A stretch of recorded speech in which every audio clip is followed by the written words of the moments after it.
Avengers Endgame is almost amongst us, and with the end of it will come the fourth phase for Marvel.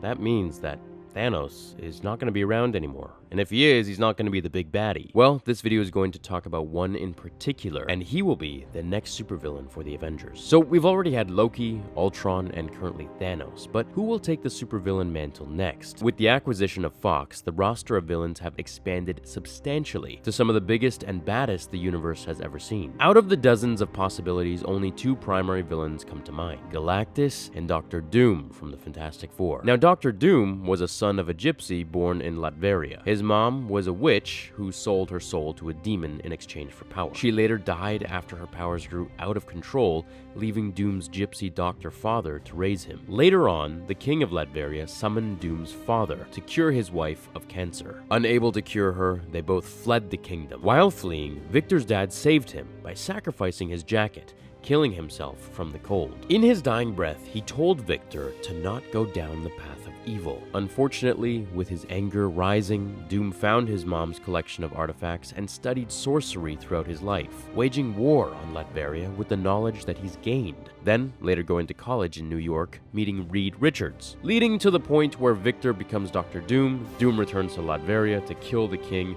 and become the new ruler. The hunger for power constantly growing, never stopping. Now, Galactus is a being that lived in a technologically advanced society that existed before the Big Bang. This dude's pretty old. Formerly known as Galen, he predicted that all existing life was going to end abruptly from a Big Bang. With his people dying of radiation, Galen flew a spaceship into the Big Bang in an effort to stop it. While inside, cosmic energy merged with him while the Big Bang destroyed and rebirthed a new universe. Galactus drifted for billions of years until a watcher found him to study, accidentally waking him up. Now, one of these watchers was named Isi. He drew the starship down to his planet to study it. There, he learned that the being within it had power beyond comprehension, and it would eventually be forced to consume entire worlds to satiate his hunger for life-sustained energy. Realizing the danger that Galactus posed to the cosmos, this watcher considered destroying the entity, who was still vulnerable due to his metamorphic state, but instead decided to abide by the watcher's oath of non-interference and let Galactus depart in his starship.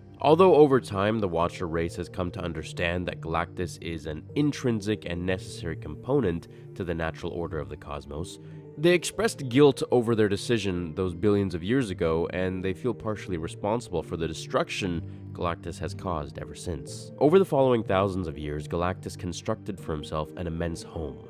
The world ship that he calls Ta-2 was a tribute to both his homeworld and Archaeopia, which was the first planet he ever consumed. For many billions of years, Galactus consumed only planets uninhabited by sentient life forms, Archaeopia being the only exception. However, as he got older, Galactus found himself hungrier and hungrier, and he needed to consume worlds that were inhabited by sentient races if he could find no other worlds possessing the energy that he needs to sustain his life. He succeeded in suppressing his sympathy for intelligent beings who are similar in nature to the entity from which he was birthed, and he justified it by thinking he was a much higher kind of being. Basically, he will destroy your world in order to survive, and I could see a lot of people in the Marvel Universe having a problem with that.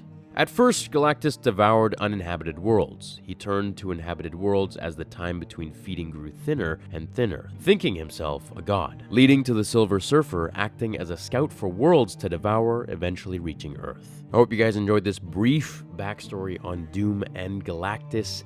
I think these guys are going to be the next bad ones, but I want to know what you think, so let me know down below. Hit like if you enjoyed the quick video, and I will see you in the next one. Until then, remember, with great power comes great responsibility.